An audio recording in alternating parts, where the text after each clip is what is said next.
Hello everyone, welcome back to my channel Mathsville and this is Surbhi. So last class में मैंने आप लोगों से पूछा था कि ये जो हमारा रिसेंट चैप्टर कंप्लीट हुआ है place of mathematics in curriculum, जिसमें कि एनसीएफ 2005 इंक्लूडेड है।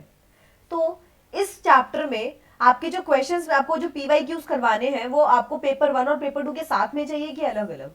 लेकिन क्वेश्चन बनाते हुए मैंने खुद भी रियलाइज किया कि अगर अलग अलग करवाए जाए तो आपको बेटर अंडरस्टैंडिंग प्रोवाइड होगी, ठीक है, आपको ज्यादा बेटर समझ में आएगा।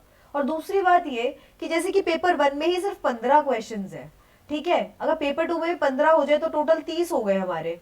और 30 क्वेश्चंस में आपको 1.5 आवर लग सकता है, मतलब 1.5 घंटे की क्लास खिंच जाएगी, जो कि आप लोगों के लिए बैठना भी मुश्किल हो जाएगा। इसीलिए मैंने थोड़ा अलग अलग कर दिया, ताकि आज हम पेपर 1 के कर लेते हैं और मंडे को हम पेपर 2 के क्वेश्चंस करेंगे। पहले हम अपनी पीपीटी का थोड़ा ओवरव्यू ले लेते हैं, फिर हम शुरू करते हैं क्वेश्चंस के साथ। हर एक क्वेश्चन प्रीवियस ईयर क्वेश्चन है, सारे के सारे सीटेड में पहले आ चुके हैं। तो आप देखिए कि किस तरीके से क्वेश्चंस को आपसे पूछा गया है, कितना डेप्थ में लिया गया है कंसेप्ट को, कितनी चीजों को बिल्कुल बारीकी से समझाया गया है या पूछा गया है, ठीक है। तो शुरू करते हैं। क्वेश्चन 1 2 3 4 इस तरीके से सारे क्वेश्चन है। ये 15 क्वेश्चन है, लास्ट में आंसर की है और ये आपका थैंक यू सेशन, ठीक है। तो अब आ जाते हैं क्वेश्चन 1 पे, हमारे आज के क्वेश्चन पे। पहला क्वेश्चन कह रहा है mathematics puzzle eight primary level help in. प्राथमिक स्तर पर गणित की पहेलियां हमें निम्नलिखित में किसमें मदद करती हैं? तो आप बताइए। छात्रों को मनोरंजन प्रदान करने में, providing fun to students, testing problem solving skills, समस्या सुलझाने के कौशल का परीक्षण में, प्रमोटिंग प्रॉब्लम सॉल्विंग स्किल्स, समस्या सुलझाने के कौशल को बढ़ावा देने में, identifying brilliant students of the class, कक्षा के मेधावी छात्रों की पहचान करने में। खुद बताओ, सोचो। छात्रों का मनोरंजन, हमारा करिकुलम कहता है कि हमारा जो तरीका है वो एंजॉयबल होना चाहिए, हम बच्चे को जो सिखाए वो एंजॉयबल तरीके से सिखाए, लेकिन हमारा मोटिव ये नहीं होना चाहिए, ठीक है, हमारा उद्देश्य नहीं होना चाहिए ये। तो अगर हमें हमारा उद्देश्य नहीं तो हमें मदद भी नहीं चाहिए फिर, ठीक है। नेक्स्ट लास्ट वाला देखो, कक्षा के मेधावी छात्रों की पहचान। वैसे भी इंक्लूसिव जो एजुकेशन सिस्टम की पॉलिसी है वो यही कहती है, चाहे बच्चा पढ़ने में तेज हो, चाहे कमजोर हो, चाहे मध्यम हो, कैसा भी हो, हर बच्चे को साथ में शिक्षा दो, इंक्लूड करके रखो, इंक्लूसिव रखो, ठीक है। तो ये तो बिल्कुल ही अलग हो गया कि हम मेधावी छात्रों की पहचान करके क्या करेंगे, उन्हें साथ में ही रखना है बच्चों के। नेक्स्ट आ गया समस्या सुलझाने के कौशल का परीक्षण, टेस्टिंग प्रॉब्लम सॉल्विंग स्किल्स। यार एक बात बताओ, प्रॉब्लम सॉल्विंग स्किल्स को आप टेस्ट तो तब करोगे जब बच्चे में डेवलप होगी, और प्राथमिक स्तर पर ये वाले जो कौशल है, प्रॉब्लम सॉल्विंग, प्रॉब्लम पोजिंग, ये सब सिर्फ डेवलप होता है। तो क्योंकि सिर्फ ये डेवलप होता है, इस वजह से जब डेवलप हुआ ही नहीं है तो हम परीक्षण कैसे कर दें? हाँ, लेकिन हमें बढ़ावा देना है, हमें उसे प्रोत्साहित जरूर करना है कि बच्चे का प्रॉब्लम सॉल्विंग जो स्किल्स है वो डेवलप हो, वो प्रमोट हो, ताकि वो और अच्छी स्किल्स पे काम कर सके, ठीक है। तो हमारा आंसर होगा सी पार्ट। चलिए नेक्स्ट क्वेश्चन देखते हैं।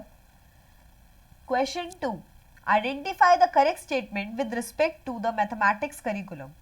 गणित के पाठ्यक्रम के संबंध में शुद्ध कथन को पहचानिए।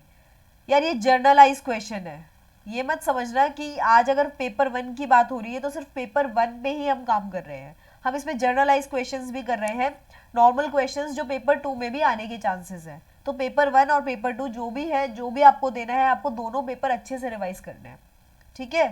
तो इन वाले क्वेश्चंस को भी मिस नहीं करना है। तो क्वेश्चन है, आपके ऑप्शंस है कि foundation of algebraic thinking can be laid at primary level. ये अच्छा इंपॉर्टेंट क्वेश्चन है, ठीक है। कंसेप्ट ऑफ फ्रैक्शंस, बीजगणितीय विचारों की नींव प्राथमिक स्तर पर डाली जा सकती है। Concept of fraction should be introduced only at upper primary level. भिन्न की संकल्पना का परिचय केवल उच्च प्राथमिक स्तर पर देना चाहिए। Concept of negative number should be introduced eight primary level for better understandings. ये अपर प्राइमरी लेवल है, ठीक है। तो बेहतर समझ के लिए ऋणात्मक संख्याओं की संकल्पनाओं का परिचय केवल उच्च प्राथमिक स्तर पर देना चाहिए। Concept of area measurement should be introduced only at upper primary level. क्षेत्र मापन की संकल्पना का परिचय केवल उच्च प्राथमिक स्तर पर देना चाहिए। यार पहली बात तो यहाँ पे आप खुद बताओ, एक तो ये जर्नल बात है, तो ये मत सोचना पेपर 1 की बात हो रही है तो हम सीधा पेपर 1 वाले को टिक करके आ जाए, क्योंकि वो गलत तरीका है। आंसर आपका वो सही आएगा, ऑप्शन ए है हमारा आंसर, लेकिन कैसे और क्यों ये समझिए आराम से। देखो इसमें बात हो रही है केवल उच्च स्तर पर, उच्च प्राथमिक स्तर पर देना। पहली बात तो केवल पे हम कभी काम नहीं करते, क्योंकि हम बच्चे को खुला छोड़ते हैं कि वो अपने आसपास की चीजों से समझे, सीखे और फिर वो अपनी समझ खुद विकसित करे। हमारा काम है उसे सिर्फ दिशा देना। अगर वो गलत जगह गलत सोच की तरफ जा रहा है तो हमें उसे बताना कि बेटा ऐसे नहीं ऐसे होगा। ठीक है, टीचर्स का ये काम होता है। तो केवल को लेके आने का मतलब है कि अगर बच्चे ने वो संकल्पना, वो कॉन्सेप्ट अपने आप विकसित कर भी लिया है, डेवलप कर भी लिया है, तो हम उसे सीमित कर दें, जो कि हम नहीं करते हैं। ठीक है, तो ऐसा। और क्षेत्र मापन, क्षेत्र मापन तो आपको वैसे भी मैंने बताया था कि जब हम लोगों ने कंसेप्ट लिखे थे, जब हमने करिकुलम एट प्राइमरी लेवल पढ़ा था, तो मैंने आपको बताया था कि क्षेत्र मापन का जो कंसेप्ट है, मेजरमेंट और क्षेत्र मापन का, तो ये सब जो है ना, ये सब आपको प्राइमरी लेवल पे ऑलरेडी इंट्रोड्यूस करने पड़ते हैं, ताकि थोड़ी बहुत समझ विकसित हो जाए। फिर हम जब अपर प्राइमरी लेवल पे आएगा बच्चा, तब हम उसे एक अच्छी समझ दे पाएंगे, अच्छा कंसेप्ट बिल्डअप कर पाएंगे। तो ये तो नहीं हो सकता, क्योंकि ये शुद्ध कथन की पहचान करनी है हमें, और इसमें केवल उच्च प्राथमिक स्तर की बात हो रही है। फिर बेहतर समझ के लिए ऋणात्मक संख्याओं की संकल्पनाओं का परिचय केवल उच्च प्राथमिक स्तर पर देना चाहिए, बिल्कुल भी नहीं।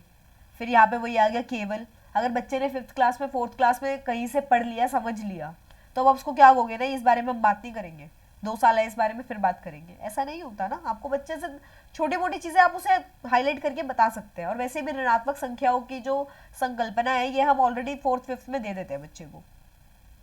भिन्न की संकल्पना, भिन्न फ्रैक्शंस की संकल्पना, फ्रैक्शंस का कंसेप्ट, ये आपको याद कीजिए, मैंने आपको बताया था कि ये भी प्राथमिक स्तर का ही कंसेप्ट है।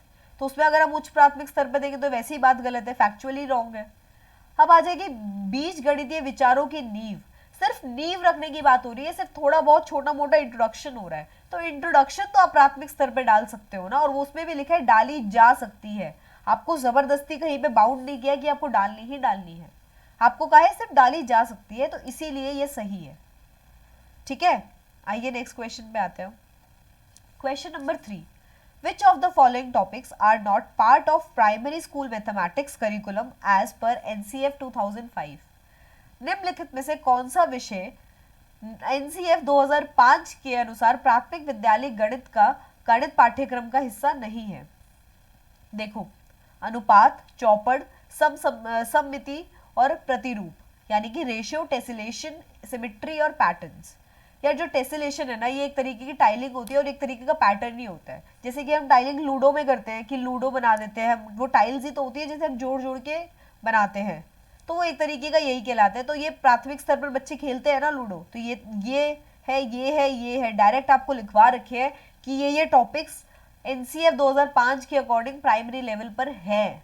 तो कौन सा नहीं है? अनुपात, ये अपर प्राइमरी लेवल पे इंट्रोड्यूस होता है, तो हमारा आंसर है ये, क्योंकि हमसे पूछा है not part of primary school mathematics curriculum. ठीक है, question number 4, identify a desirable practice for geometry eight primary level. प्राथमिक स्तर पर ज्यामिति के अध्यापन के लिए वांछनीय प्रक्रिया पहचानिए। अब ज्योमेट्री प्राइमरी लेवल पे कितनी होनी चाहिए आप खुद याद कीजिए। आपने कंसेप्ट पढ़ा था, क्लास ली थी, परसों ही ली थी हमने, तो परसों वाली क्लास में मैंने आपको बताया था कि प्राइमरी लेवल पर ज्योमेट्री कितनी इंट्रोड्यूस होनी चाहिए। तो चलिए देखते हैं।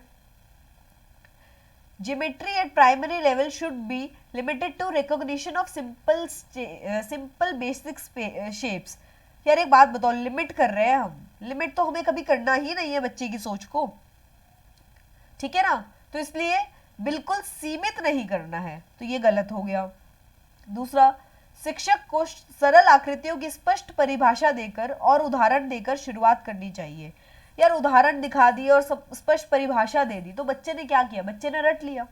अगर मैं आपको आज का क्वेश्चन शुरू करने से पहले ही आंसर की दे दूं, तो आप क्या करोगे? आपको समझने में इंटरेस्ट ही नहीं रहेगा, आपको पता है ये आंसर, आप सीधा वहीं पे टिक करोगे, है ना। ऐसे ही तो करते हैं बच्चे, नॉर्मली करते हैं, चलो आप नहीं करोगे तो करते हैं ना बच्चे। तो यही चीज है कि उससे तो हम रटंत प्रणाली, रट्टाफिकेशन को प्रमोट कर रहे हैं ना, तो ये चीज भी गलत है। बच्चों को प्रचुर अवसर दिए जाने चाहिए कि वे दिक् स्थान की अंतर्दर्शी समझ को विकसित कर सके। दिक् स्थान यानी कि space. Children should be given ample opportunities to develop an intuitive understanding of shapes. ये shapes ये space है, ठीक है। तो क्या कह रहे हैं वो कि बच्चे को अपने आप समझने की हमें छूट देनी है, हमें उसको छोड़ देना है कि बेटा तू अपने आप समझ, उसके हमें सिर्फ उसे अवसर देने हैं कि वो समझ पाए, वो खुद विकसित करे। अगर वो गलत दिशा में जाएगा तो हम उसे रोक लेंगे, इसीलिए तो होते हैं ना टीचर्स कि दिशा दे सके एक प्रॉपर। तो ये हो सकता है सही। चलिए, व्यापक ज्यामितीय शब्दावली विकसित करना प्राथमिक स्तर पर एक उद्देश्य नहीं होना चाहिए। क्यों नहीं होना चाहिए? बिल्कुल होना चाहिए। अगर बच्चा प्राथमिक स्तर पर छोटी छोटी चीजें सीख लेगा, जैसे कि रेखा क्या होती है, रेखा खंड क्या होता है, लाइन, लाइन सेगमेंट, कोण, एंगल क्या होता है, आपका किरण, रे क्या होती है, अगर बच्चा ये सब चीजें सीख लेगा ना तो आपको उल्टा फायदा होगा जब आप उसे अपर प्राइमरी लेवल पे और बड़े कंसेप्ट में लेके जाएंगे। तब ये छोटी छोटी चीजों से तो आप उसे समझाते हैं ना कि ऐसे ऐसे ऐसे करना है ना। तो इस वजह से ये भी गलत है। आंसर है आपका सी पार्ट। ओके यार, मैं चाहती हूँ कि आप लोग सारे 15 के 15 क्वेश्चंस अटेम्प्ट करें और उसके बाद आप मुझे कमेंट सेक्शन में या फिर ग्रुप में बताएं कि आपके 15 में से कितने मार्क्स बन रहे हैं। सब इजी क्वेश्चंस है, सब कुछ हमने क्लास में किया है। और अगर दो चार बातें ऐसी है भी, जैसे कि ऐसे क्वेश्चंस है जिनको हम अगर डिटेल में अब डिस्कस कर रहे हैं, तो आपके कंसेप्ट इतने स्ट्रांग होने चाहिए कि अगर आप 6 महीने बाद भी पेपर देते हैं, 2 महीने बाद, अगर आप आज पढ़ने के बाद 2 महीने बाद भी पेपर देते हैं, तो आपकी समझ इतनी डेवलप होनी चाहिए कि आपको दोबारा रिवीजन की बहुत ज्यादा जरूरत ना पड़े। फैक्चुअल क्वेश्चंस अलग बात है, वो तो ऑफकोर्स मैं भी भूल जाऊंगी अगर मैं 10 दिन 15 दिन नहीं पढ़ूंगी तो, लेकिन समझ तो विकसित हो, ठीक है ना। इसलिए मैं आपको हर क्वेश्चन को भी इतना डिटेल में एक्सप्लेन कर रही हूँ ताकि आप लोगों की एक समझ विकसित हो जाए, आप लोग एक, आपका कॉन्फिडेंस होना चाहिए, ठीक है। चलिए नेक्स्ट पे आते हैं। Question number 5, which of the following is not an objective of teaching mathematics at primary level as per NCF 2005। अभी ये जो हमने पीछे क्वेश्चन किया था वो हमसे ये कह रहा था कि कौन से टॉपिक नहीं है, अब उसने बोला है कि नॉट एन ऑब्जेक्टिव। अब हम उद्देश्यों की बात कर रहे हैं। एनसीएफ 2005 के अनुसार निम्नलिखित में से कौन सा प्राथमिक स्तर पर गणित पढ़ाने का उद्देश्य नहीं है? उद्देश्य की बात कर रहे हैं और उद्देश्य भी नहीं है की बात कर रहे हैं, ठीक है। तो making mathematics part of child's life experiences, गणित को बच्चे के जीवन के अनुभवों का हिस्सा बनाना। यार ये तो बिल्कुल सही है, हमारा करिकुलम यही तो कहता है कि जीवन के अनुभवों से सिखाओ बच्चे को, सही है। तो हमारे ये नहीं का तो पार्ट पूरा नहीं हुआ। नेक्स्ट पे आते हैं, समस्या समाधान और समस्या प्रस्तुत करने के कौशल को प्रोत्साहित करना, promoting problem solving in problem posing skills. Problem solving और प्रॉब्लम पोजिंग स्किल्स, हम मैथ्स क्यों पढ़ते हैं? ताकि बच्चा लॉजिकल थिंकिंग डेवलप कर सके और अपनी प्रॉब्लम्स को लॉजिकली सॉल्व करे, ना कि सिर्फ और सिर्फ भेड़ चाल में चल के सॉल्व करे, है ना। वो पूछे कि ऐसा क्यों करना है, कैसे करना है, कब करना है, वो क्वेश्चंस करे अपने एनवायरनमेंट से। तो इसलिए ये भी बिल्कुल सही है, ये उद्देश्य होना चाहिए। छोटे बच्चों में धीरे धीरे डालेंगे क्योंकि बच्चा कच्ची मिट्टी है, हम उसे जैसा सिखाएंगे वो सीखने की कोशिश करेगा। तर्क संगत विचारों को प्रोत्साहित करना, लॉजिकल थिंकिंग, वही बात कि लॉजिकल थिंकिंग होगी तभी अच्छे से प्रॉब्लम सॉल्व कर पाएगा। Preparing for learning higher and abstract mathematics, ये देखो गणित में उच्चतर और अमूर्त पढ़ाई की तैयारी करवाना, हमें कुछ तैयार नहीं करवाना है, हमें हमारा ये ऑब्जेक्टिव नहीं होना चाहिए। हमारा सिर्फ क्या ऑब्जेक्टिव होना चाहिए कि जितना बच्चे का कॉग्निटिव डेवलपमेंट, संज्ञानात्मक विकास हुआ है, उस लेवल की मैथ्स हम उसे सिखा दें। बाकी जब वो आगे जाएगा, जब उसका थोड़ा और विकास होगा उम्र के साथ, तब उसे हम आगे और हायर लेवल की मैथ्स सिखाएंगे। तो ये हमारा ऑब्जेक्टिव नहीं होना चाहिए। तो हमारा यही आंसर है कि ये हमारा ऑब्जेक्टिव नहीं होना चाहिए। आंसर है डी। नेक्स्ट आ जाइए, question number 6, which of the following is true about teaching and learning of mathematics in class first and second। Class first और सेकंड मतलब पहली और दूसरी कक्षा की बात हो रही है, तो ध्यान से समझना। कक्षा 1 और 2 में गणित के शिक्षण और अधिगम के बारे में निम्नलिखित में से कौन सा कथन सही है? तो सही है की बात हो रही है, और कौन सी कक्षा 1 और 2, खुद सोचना कि उस लेवल के बच्चे के लिए क्या सही है। कक्षा 1 और 2 में केवल मौखिक गणित के प्रश्न करने चाहिए। Only oral mathematics should be done in class first and second.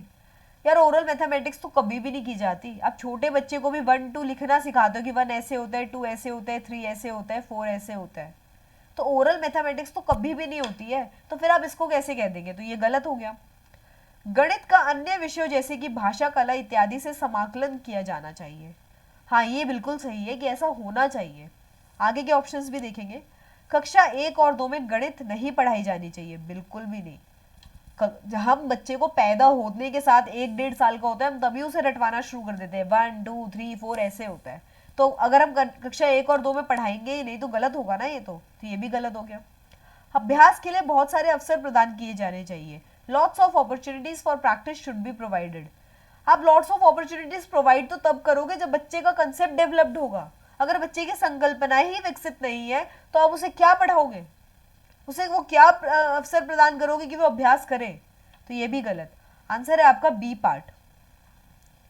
इसको थोड़ा और समझते हैं कि कैसे लैंग्वेज और आर्ट को हमें मैथ्स से इंटीग्रेट करना है, मैथ्स में मिलाना है, ताकि बच्चा मैथ्स भी सीखे और ये लैंग्वेज और आर्ट को इजीली अडेप्ट करे। देखो, जो छोटा बच्चा होता है ना, वो सबसे पहले बोलना सीखता है, लैंग्वेज डेवलप करता है धीरे धीरे, और दूसरी बात फिर वो आर्ट डेवलप करता है। वो कुछ नहीं करता, वो पेन लेके पूरा घुमा देता है न्यूज़पेपर पे, जो उसको मिल जाए, दीवारें तक नहीं छोड़ते बच्चे। वो आर्ट की तरफ बच्चा थोड़ा खिंचता है। तो इसीलिए हम आर्ट को मिला सकते हैं मैथ्स में। कैसे मिला सकते हैं, जैसे आपने एक वन बना दिया ऐसे कि बेटा ये वन है, अब इसमें कलर कर, तो बच्चा इसमें कलर करेगा। उससे क्या होगा, उसको समझ में आएगा वो किस में कलर कर रहा है, वो वन में कलर कर रहा है। उसको कलर, कला से भी वो मिल गया और उसको मैथमेटिक्स का भी थोड़ा बहुत ज्ञान हो गया, है ना। तो यही तरीका होता है। तो इसलिए हमें सब चीज़ों को मिलाना है, इंटीग्रेट करके चलेंगे सारे करिकुलम को, सारे सब्जेक्ट्स को, तो बच्चे की ओवरऑल डेवलपमेंट होगी। वरना कभी बच्चा मैथ्स में सोच रहा है, कभी बच्चा साइंटिफिक तरीके से सोच रहा है, कभी बच्चा भाषा की तरफ फोकस्ड है, वो चीज़ें उसको कंफ्यूज कर देगा छोटे बच्चे को। ठीक है, बच्चा होता कितना है, एक या दूसरी, पहली या दूसरी कक्षा में, बिल्कुल 5 से 6 साल का। 5-6 साल के बच्चे को आप कितना कंफ्यूज करोगे। इसी वजह से यहाँ पे बात की गई है कि सबके साथ समाकलन किया जाना चाहिए। समझ में आया। अब क्वेश्चन नंबर 7 पे आते हैं। Chapters in the NCERT text of mathematics of class 4th have titles like the junk seller, trip to Bhopal, the way the world looks. NCERT की कक्षा 4 की गणित की पाठ्य पुस्तक में पाठों में इस तरह से शीर्षक है: कबाड़ी वाली, भोपाल की सैर, दुनिया कुछ ऐसी दिखती है। यह परिवर्तन क्यों किया गया होगा, सोचो किस लिए, बताओ। Challenge the students to guess the mathematical content in the chapters. अध्यायों में गणितीय सामग्री का अनुमान लगाने के लिए, छात्रों को चुनौती देने के लिए। मेक देम अंडरस्टैंड डिफरेंटली, उन्हें अलग तरीके से समझाने के लिए। Making it interesting by relating it to everyday life, दैनिक जीवन से जोड़ते हुए रोचक बनाने के लिए। Know about selling junk and travelling, कबाड़ बेचने और यात्रा करने के बारे में जानने के लिए। एक बात बताओ, माना कि हमारा गणित का जो नैरो ऑब्जेक्टिव है, जो संकीर्ण उद्देश्य है, वो यही है कि हमें रोजगार योग्य बना दे बच्चे को, लेकिन क्या उसे कबाड़ बेचना ही सिखाएंगे हम, तो ये तो बिल्कुल ही गलत हो गया। दूसरा, अध्यायों में गणितीय सामग्री का अनुमान लगाने के लिए, छात्रों को चुनौती देने के लिए। यार चुनौती क्यों देंगे हम बच्चे को, छोटा बच्चा है, 4th क्लास का बच्चा, उससे क्यों लड़ना है जबरदस्ती, ठीक है ना। तो उसे चुनौती नहीं देनी है, हमें हमें ही उसे समझाना है कि क्यों है, ठीक है। तो ये भी गलत हो गया। अब आ गया उन्हें अलग तरीके से समझाने के लिए, बिल्कुल समझाने के लिए अलग तरीके से, लेकिन कैसे, इससे क्या हो रहा है, दैनिक जीवन से जुड़ रहा है ये उनके, और उसे रोचक बना रहे हैं, उसे इंटरेस्टिंग बना रहे हैं। और ये हमारा आंसर भी है कि make it interesting by relating it to everyday life. Okay, next question number 8। Which of the following does not match curricular expectation of teaching mathematics at primary level. निम्नलिखित में से कौन प्राथमिक स्तर पर गणित पढ़ाने की पाठ्यचर्या अपेक्षाओं से मेल नहीं खाता। Analyse and infer from representation और ग्रुप डेटा। वर्गीकृत आंकड़ों के निरूपण का विश्लेषण करना तथा निष्कर्ष निकालना। Develop a connection between the logical functioning of daily life and the mathematical thinking. दैनिक जीवन की तार्किक कार्य प्रणाली और गणितीय सोच के बीच संयोजन का विकास। Develop language and symbolic notations with standard algorithms of performing number operations. मानक परिकलन प्रणाली से संख्या संबंधित संख्याओं के करने में भाषा और प्रतीक चिन्हों का विकास। Represent part of whole as a fraction and order simple fractions. भिन्न को पूर्ण रूप से अंश के रूप में प्रदर्शित करना तथा सरल भिन्नों को व्यवस्थित करना। बताओ इसमें से कौन सा नहीं है जो प्राथमिक स्तर पर, प्राइमरी लेवल पर ऑब्जेक्टिव्स और एक्सपेक्टेशंस जो है आपकी करिकुलम से उससे मेल नहीं खाता है। प्राथमिक लेवल पे होके सोचना है आपको। तो प्राथमिक लेवल पे क्या होगा? दैनिक जीवन, बताओ भिन्न फ्रैक्शंस तो है ना, सिंपल फ्रैक्शंस की बात तो हम करते हैं, तो ऑफ कोर्स ये तो आंसर होगा ही होगा। अगर सॉरी, ये तो हमारा अपेक्षित है, हमें हमें ऑलरेडी एक्सपेक्टेड है ना कि ऐसा होना चाहिए। उसके बाद लैंग्वेज और सिंबॉलिक नोटिफिकेशन से हमें बच्चे को समझाना है, उनके उसके चिन्हों को, उसकी समझ को विकसित करना है। तो ये बिल्कुल सही है कि छोटे लेवल पे हम बच्चों की विकसित इस थोड़ी बहुत भाषा और सिंबॉलिक लैंग्वेज से जोड़ देते हैं। तो बिल्कुल सही है।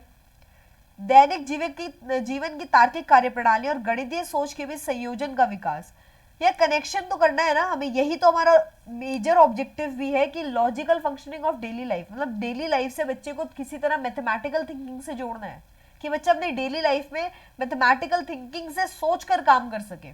तो ये भी सही है। वर्गीकृत आंकड़े, अब आपको ग्रुप डेटा दिया हुआ है, रिप्रेजेंटेशन दी हुई है, उससे आपको एनालिसिस करना है कि आप छोटे बच्चे से एक्सपेक्ट कर सकते हैं कि वो एक बड़ा सा पाई चार्ट या बड़ा सा आपका ग्राफिकल रिप्रेजेंटेशन को देखे, समझे और आपको बिल्कुल बताए हाँ इसमें तो ये कह रहे हैं। बिल्कुल भी नहीं कहेगा। वो कहेगा ये मुझे क्या पकड़ा दिया। वो उल्टा ना, वो जो ग्राफ्स दिख रहे होते हैं ना उसको ऐसे कहेगा कि ना ये ट्रायंगल है, ये रेक्टेंगल है, ये स्क्वायर है। समझ में आया? तो यही है आपका आंसर कि जो मेल नहीं खाता है वो है आपका ए पार्ट। आया समझ में? चलिए क्वेश्चन नंबर 9, ये सारे प्रीवियस ईयर क्वेश्चंस है। देखो जरा कि कितना डीप में पूछा जा रहा है। ऐसा नहीं है कि बस पढ़ा और चल दिए, खुद से भी मेहनत करनी है, दोबारा पढ़ना है उन चीजों को जो मैंने पढ़ाया है। अपनी पूरे कंसेप्ट पे पकड़ होनी चाहिए तुम्हारी। एनसीएफ 2005 यानी कि NCF 2005 states that mathematics teaching should be ambitious, coherent and important. याद करो ये हमने पढ़े हैं तीनों word. Here ambitious refers to, direct question है, कंसेप्चुअल क्वेश्चन है। राष्ट्रीय पाठ्यचर्या की रूपरेखा 2005 में यह उल्लेख किया गया है कि गणित शिक्षण महत्वाकांक्षी, सुसंगत और महत्वपूर्ण होना चाहिए। यहाँ महत्वाकांक्षी का तात्पर्य किसकी उपलब्धि से है? बताओ महत्वाकांक्षी का क्या मतलब था? याद करो, सीधा क्वेश्चन है ये, आपको मैंने डायरेक्ट पढ़ाया है क्लास में। बिल्कुल सही, जिसके दिमाग में डी ऑप्शन आया था कि हायर गोल्स ऑफ मैथमेटिक्स हमें अचीव करने हैं, गणित के उच्च लक्ष्य या उद्देश्यों की प्राप्ति के लिए। ठीक है, अच्छा चलो हमने ये तो पढ़ लिया कि महत्वाकांक्षी का मतलब यही है कि नैरो ऑब्जेक्टिव्स नहीं, हमें पूरे ओवरऑल ऑब्जेक्टिव्स को हमें ऐसा करिकुलम तैयार करना है कि हम ओवरऑल ऑब्जेक्टिव्स को हासिल कर सके। ठीक है ना? तो ये तो आपका बिल्कुल सही है, डी पार्ट है। अब एक बात बताओ, इंपॉर्टेंट कैसे बनाया था हमने करिकुलम को? हमने करिकुलम को इंपॉर्टेंट, महत्वपूर्ण कैसे बनाया था? एग्जाम्स के थ्रू, है ना? यही था। सुसंगत कैसे बनाया था? हमने बाकी सारे सब्जेक्ट से जोड़ा था, बाकी सारे सब्जेक्ट से जोड़ा था। और महत्वाकांक्षी तो हमने पढ़ ही लिया कि कैसे गणित के उच्च लक्ष्यों के बारे में भी हमें सोच रखनी है और उसे भी हासिल करने के बारे में सोचना है। Question 10, tall shape of mathematics mentioned in NCF 2005 refers to, राष्ट्रीय पठ्यचर्या की रूपरेखा 2005 में उल्लिखित गणित की लंबी आकृति किस बारे में संकेत करती है? ये अभी अगर आपने नहीं भी पढ़ा है तो भी जान लो। ठीक है, टॉल शेप ऑफ मैथमेटिक्स का क्या मतलब होता है, ये इस क्वेश्चन से आपको क्लियर हो जाएगा। तो क्वेश्चन क्या है? सॉल्विंग चैलेंजिंग प्रॉब्लम्स, चुनौतीपूर्ण समस्याओं का समाधान करना। गणित के खेलों का सृजन, यार गणित के खेलों का सृजन, ये वाला जो हमारा ऑप्शन है ये तो हमारा कभी भी ऑब्जेक्टिव था ही नहीं, तो इसको बंद कर दिया। हस्त सिद्ध व्यवहारिक अनुभव प्रदान करना, providing hands on experience. Still गणित की लंबी आकृति से आपका क्या समझ में आएगा?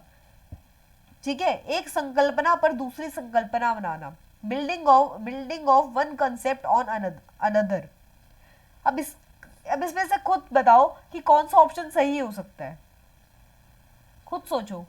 Building of one concept on another, यही होगा ना, तभी तो टॉलिंग आएगी कि मतलब पहले आपने छोटी छोटी चीजें सिखाई, आपने पहले फ्रैक्शन सिखाई, उनका सिर्फ बेसिक बातें समझा दी कि हाँ देखो फ्रैक्शन ऐसी होती है, इसमें बड़ा ऐसे चेक करते हैं, छोटा ऐसे चेक करते हैं, एचसीएफ एलसीएम ये सब सिखा दिया। फिर उससे आपने डेसिमल सिखाया बच्चों को, ठीक है, यानी कि दशमलव सिखाया। फिर जब बच्चे को दशमलव की पूरी समझ हो गई, फिर हमने उसके बाद उसको परसेंटेज सिखाया। तो ये देखो ना, ये टॉल हाइट ऐसे ही तो बढ़ रही है धीरे धीरे। पहले हमने छोटी चीज सिखाई जो थोड़ी आसान थी, फिर थोड़ा और हमने कॉम्प्लेक्स चीज सिखाई बच्चे को, फिर थोड़ा और कॉम्प्लेक्स चीज सिखाई, और यही हमारा होता है building of one concept on another. तो इसी वजह से मैथमेटिक्स के लिए ये कहा जाता है कि गणित की लंबी आकृति होती है, टॉल शेप ऑफ मैथमेटिक्स होता है। ठीक है, तो आंसर है आपका D part. Okay, next question number 11, recognition of patterns and their completion is an essential part of mathematics curriculum at primary stage as it pattern की पहचान और उन्हें पूरा करना प्राथमिक स्तर पर गणित पाठ्यक्रम का एक अनिवार्य हिस्सा है, क्योंकि बताओ, prepare students to take up competitive exams. यार 10 साल का बच्चा है, उसको तुम कॉम्पिटिटिव एग्जाम्स की तैयारी करवाने में डाल दोगे? बिल्कुल भी नहीं। ठीक है, प्राइमरी लेवल पे कितना बच्चा होता है? फिफ्थ स्टैंडर्ड में कितने का होता है? 10 साल का। तो 10 साल के बच्चे से तुम क्या एक्सपेक्ट कर रहे हो कि वो जेई का पेपर दे, यूपीएससी की तैयारी शुरू कर दे? बिल्कुल नहीं। तो ये तो सबसे पहले गलत है। सुडोकू पहेली को सुलझाने में छात्र की मदद करता है। क्या ये हमारा उद्देश्य है कि हमें सुडोकू पहेली सुलझानी है? बिल्कुल भी नहीं। तो ये भी गलत हो गया। ये विद्यार्थियों में सृजनात्मकता को बढ़ावा देता है और संख्याओं तथा संक्रियाओं की विशेषताओं को समझने में सहायता करता है। Promote creativity amongst the students and help them to understand properties of numbers and operation. हाँ, हो सकता है, बिल्कुल ऐसा होता है ना। छात्रों में सृजनात्मक और कलात्मक गुणों का विकास करता है। Develops creativity and artistic attributes in students. बिल्कुल, ये दोनों सही हो सकते हैं, लेकिन आपको बताना है कि किसमें से कौन सा सटीक है, कौन सा बिल्कुल क्लियर है, बिल्कुल ऑन द पॉइंट है। यार हमें सृजनात्मक तरीका चलो ठीक है होना चाहिए, लेकिन आर्टिस्टिक, मैथ्स में हमें आर्टिस्टिक हमें बिहेवियर नहीं अडॉप्ट करना होता, तो फिर भी इसमें थोड़ा बहुत झोल है। लेकिन ये बिल्कुल सटीक है कि ये सृजनात्मकता को बढ़ावा देता है तथा संख्या और संक्रियाओं की विशेषताओं को समझने में सहायता करता है। हमें यही तो चाहते हैं ना कि हमारे जो बच्चा है हमारे सामने, वो संख्या और उससे रिलेटेड ऑपरेशंस को अच्छे से समझ सके। तो यही हमारा आंसर होगा। आंसर होगा हमारा C part. Question number 12, a child of class 3rd reads 482 as 482। कक्षा 3 का एक बच्चा 482 को 482 ही पढ़ता है, लेकिन वो लिखता कैसे है? 40082, 40082। ये एक शिक्षक के लिए क्या दर्शाता है? अब आपसे क्वेश्चन पूछा है कि अगर आप शिक्षक हो उस क्लास में और बच्चा ऐसी हरकत कर रहा है, तो आप उससे क्या एक्सपेक्ट करोगे, या आप अपने मन में क्या सोचोगे कि उस बच्चे के लिए क्या बेटरमेंट करें? ठीक है, प्रॉब्लम कहाँ है वो आपको चेक करना है। तो आप टीचर हो, अब आपको टीचर बन के सोचना है कि क्या है। बच्चा कक्षा में एकाग्र नहीं और ध्यान से नहीं सुनता। पहली बात, पेडागोजी के क्वेश्चन करते हुए, जैसे कि ऐसे जो केस स्टडी वाले क्वेश्चंस आते हैं जिसमें आपको कभी बच्चा बन के सोचना पड़ रहा है या कभी टीचर बन के सोचना पड़ रहा है, उसमें एक चीज का ध्यान रखना, ये सिर्फ बताने के लिए है, ऐसा नहीं है कि हर जगह सही ही होगा, लेकिन आप फिर भी सोच के चलेंगे कि बच्चे की कभी गलती नहीं होती। ठीक है, कहीं ना कहीं हमारी तरफ से गलती रह सकती है, लेकिन बच्चे की कोई गलती नहीं होती। तो इसमें भी, इस क्वेश्चन को भी इस तरीके से सोचेंगे। तो child is not attentive in the class and is a careless listener. बिल्कुल नहीं भाई, बच्चे की गलती नहीं हो सकती। ठीक है, तो ये बात हो गई। Child is confusing the expression of number in expanded form and in short form. बच्चा संख्या के विस्तारित रूप और लघु रूप में भ्रमित है। कोई बात नहीं, ऐसा हो सकता है, क्योंकि बच्चा विस्तारित रूप और लघु रूप में बिल्कुल भ्रमित है, क्योंकि बच्चे ने पढ़ा तो सही है लेकिन लिखा गलत है। ठीक है, अब बच्चा ध्यान से सुनता है लेकिन स्थानीय मान की समझ स्थापित नहीं कर पाया है। बच्चा सुन रहा है ध्यान से, child is a careful listener but has not established sense of place value. ठीक है, तो प्लेस वैल्यू की अगर उसे अकल नहीं होती ना, तो वो पढ़ता भी गलत, लेकिन उसने पढ़ा बिल्कुल सही है। तो इसलिए उसको समझ है, तो हमने ये गलत कर दिया। शिक्षक को स्थानीय मान विषय तभी पढ़ाना चाहिए जब बच्चे संख्याओं को भली प्रकार लिखना सीख जाएं। बच्चे सीखेंगे ही तब भली प्रकार से लिखना जब आप उनको समझ होगी प्लेस वैल्यू की। लिखने की समझ उन्हें तभी आएगी जब बच्चे को अकल होगी कि प्लेस वैल्यू है क्या। तो ये भी गलत है। आंसर है आपका बी पार्ट, कि बच्चा सिर्फ कंफ्यूज है। आपको समझ आना चाहिए कि बच्चा सिर्फ कंफ्यूज है, उसने पढ़ा सही है लिखा गलत है, तो थोड़ा बहुत बच्चा कंफ्यूज है, उसके आप कंफ्यूजन दूर कीजिए। ठीक है, नेक्स्ट पे आते हैं क्वेश्चन नंबर 13 पे। NCF 2005 emphasizes on constructivist approach of learning as it focuses on। NCF 2005 सीखने के रचनावादी उपागम पर बल देता है क्योंकि यह डैश पर केंद्रित है। अब इस डैश को भरिए। मेमोराइजेशन ऑफ डेफिनेशंस एंड फॉर्मूले, क्या हमारा करिकुलम ये रट्टाफिकेशन, परिभाषा और सूत्रों को याद करने पर बल देता है, केंद्रित है? बिल्कुल भी नहीं है। हम तो कहते हैं कि अपनी समझ से सीखो समझो। डेफिनेशंस का क्या है, वो तो लैंग्वेज है, आप बना ही लोगे किसी भी तरह। नियमित गृह कार्य प्रस्तुत करने में, बिल्कुल भी नहीं। सबमिशन ऑफ रेगुलर होमवर्क, नहीं। Active participation of learner through engaging activities, गतिविधियों में शामिल करते हुए शिक्षार्थियों की सक्रिय भागीदारी, बिल्कुल सही। हमारा यही तो मन है कि बच्चे एक्टिविटीज में खुद भाग लें, खुद अपने कंसेप्ट्स को डेवलप करें और फिर वो सीखें। तो यही है ना हमारा मन। तो इसी वजह से यही हमारा करिकुलम का बेस है, ऑब्जेक्टिव है। तो यही हमारा सही आंसर है। फिर भी दूसरा पॉइंट जरूर देखेंगे। Effective lecture and instructions by teacher, शिक्षक द्वारा प्रभावी व्याख्यान और अनुदेशन, बिल्कुल भी नहीं। कितने लेक्चर दिलवा लो, अगर मैं आपको रोज लेक्चर देते रहूं, आपसे बिल्कुल मजाक ना करूं, आओ सीधा पढ़ाऊं और चले जाऊं, आप इतने बोर हो जाओगे, अब अगली क्लास से आओगे भी नहीं देखने। तो इसलिए इंस्ट्रक्शंस और लेक्चर ऑलरेडी वैसे भी बहुत इंपॉर्टेंट होता है, लेकिन स्टिल बोरिंग भी होता है ना वो। तो हमें थोड़ी बहुत इधर उधर की बातें भी करनी पड़ती है ताकि बच्चे इंगेज रहे। ठीक है ना, तो ये भी गलत हो गया। और छोटे बच्चे तो वैसे ही चंचल होते हैं, उन्हें आप 10 मिनट बिठा दो, उन्हें आप बोल दो कि बेटा सीधा बैठ जा, उसका मन तभी करेगा कि वो नाच ले, है ना, ऐसे ही होता है। इसी वजह से हमारे पास ये है कि बच्चों के साथ उनको सिर्फ एक्टिविटीज में इन्वॉल्व करके सिखाओगे, इजीली सीखेंगे।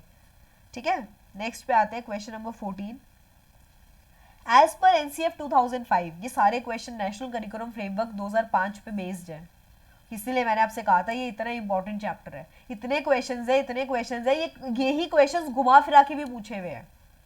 ये क्वेश्चंस घुमा फिरा के पूछने शुरू हो गए हैं, पता है आपको। तो इसलिए इनको बिल्कुल मिस नहीं करना है, इनकी थोड़ी थोड़ी समझ विकसित करनी है। प्रीवियस ईयर पेपर्स उठाइए, उसे सॉल्व करना शुरू कर दीजिए।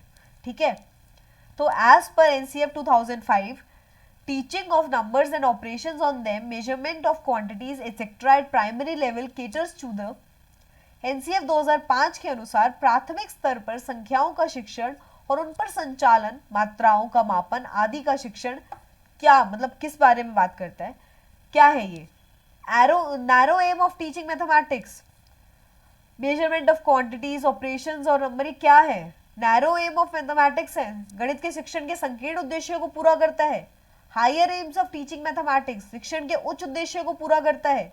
M of mathematize the child's thought process, बच्चे की चिंतन प्रक्रिया के गणितीकरण के उद्देश्यों को पूरा करता है। या aim of teaching important mathematics, महत्वपूर्ण गणित शिक्षण को पूरा करता है। बताओ क्या है इसका आंसर? देखो, महत्वपूर्ण शिक्षण गणित शिक्षण के उद्देश्यों को पूरा करता है। यार एक बात बताओ, इसमें कौन सा महत्वपूर्ण गणित शिक्षण का उद्देश्य पूरा हो रहा है? प्राथमिक स्तर पर आप नॉर्मली बच्चे को संख्याएं सिखा रहे हैं, नंबर सिखा रहे हैं, उन पे ऑपरेशन सिखा रहे हैं, थोड़ा बहुत क्वांटिटीज मेजरमेंट करना सिखा रहे हैं, इसमें कुछ महत्वपूर्ण नहीं पूरा हो रहा। छोटी मोटी चीजें हैं, बच्चे को आ जाएंगी, बस इतना। ठीक है, ये गलत है। बच्चे की चिंतन प्रक्रिया को गणितीकरण के उद्देश्य को गणितीकरण उद्देश्य को पूरा करता है।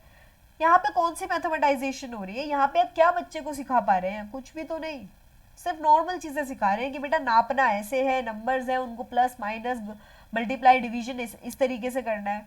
तो इसमें ऐसा कुछ चाइल्ड थॉट प्रोसेस पूरा नहीं हो रहा, छोटी सी बात है ये।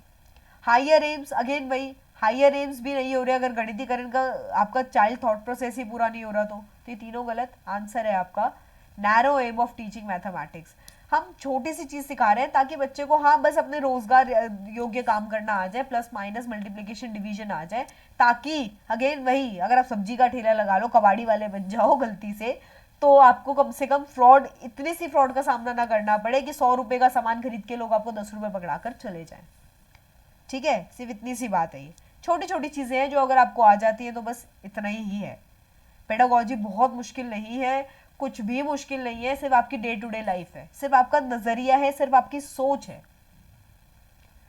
Question number 15, which of the following statement does not show the best principles of curriculum construction in mathematics?